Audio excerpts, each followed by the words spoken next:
महत्वपूर्ण खबर का कोलकाता के आईपैक दफ्तर में ईडी की छापेमारी के दौरान मुख्यमंत्री ममता बनर्जी के दखल ने सियासी भूचाल ला दिया है।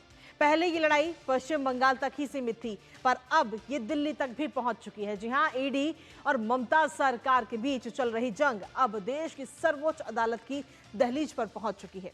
ईडी की याचिका में आखिर क्या कुछ है वो आपको बताएंगे विस्तार से, और साथ ही अपने संवाददाता से भी जानेंगे लेटेस्ट अपडेट। लेकिन सबसे पहले आपको दिखाते हैं दीदी बनाम ईडी, जहां आईपैक रेड विवाद में नया मोड़ इस समय सामने आ चुका है। जी हां, ईडी ने सुप्रीम कोर्ट में अपनी ये याचिका दायर की है, और इस याचिका के जरिए सीधे तौर पर ममता बनर्जी पर कई तरीके के आरोप लगाए हैं। इस याचिका में मुख्यमंत्री ममता बनर्जी पर एफआईआर की भी मांग ईडी की तरफ से की गई है, और इसके साथ ही डीजीपी, कोलकाता पुलिस और कमिश्नर को भी इसमें पक्षकार ईडी की तरफ से बनाया गया है।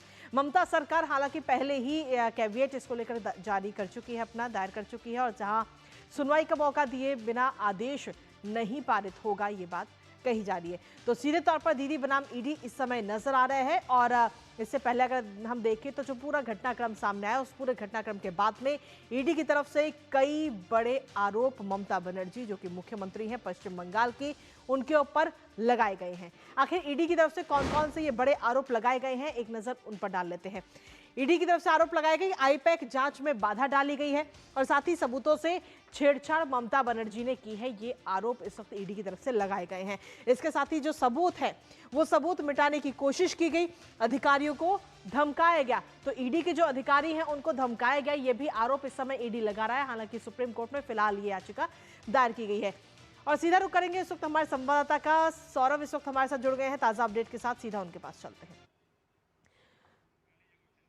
सौरभ, सीधे तौर पर देखें तो अब ये पूरा मामला पश्चिम बंगाल के बाद में दिल्ली तक पहुंच चुका है। सुप्रीम कोर्ट का दरवाजा ईडी की तरफ से खटखटाया गया है, और साथ ही कई सारे गंभीर आरोप ममता बनर्जी पर लगाए गए हैं। कृतिका, देखिए, इस पूरे मामले में ईडी का जो याचिका है उसमें साफ तरीके से सीएम ममता बनर्जी के खिलाफ जो आरोप है, साथ ही साथ उनके जो स्टेट मिशनरीज के खिलाफ आरोप है, उसमें कहा गया है कि ये बात कि Mamata Banerjee being a CM, वो कॉन्स्टिट्यूशनल संवैधानिक पद के एक औहदाधारी है, और उसके चलते उन्होंने जिस तरह से इस पूरे मामले में वहां पे जाके जो छापामारी चल रहा था उसमें जाके हस्तक्षेप किया, उसके चलते अदालत के दरवाजा खटखटाना के अलावा और कोई रास्ता नहीं बचता ईडी के पास। ऐसा ही याचिका में कहा गया है कि एक अगर सीएम बीइंग ए सीएम अगर अपनी स्टेट पूरे मशीनरी को लेकर जांच को रोकेंगे, तो वो अदालत के अलावा उनके पास कोई रास्ता नहीं बचा है उनके पास आने के लिए। साथ ही साथ ये कहा गया है कि section 17 of PMLA, prevention of money laundering act, उसके चलते कहीं भी जाके ईडी आधिकारिक जो है उनके काम पे हस्तक्षेप किया नहीं जा सकता।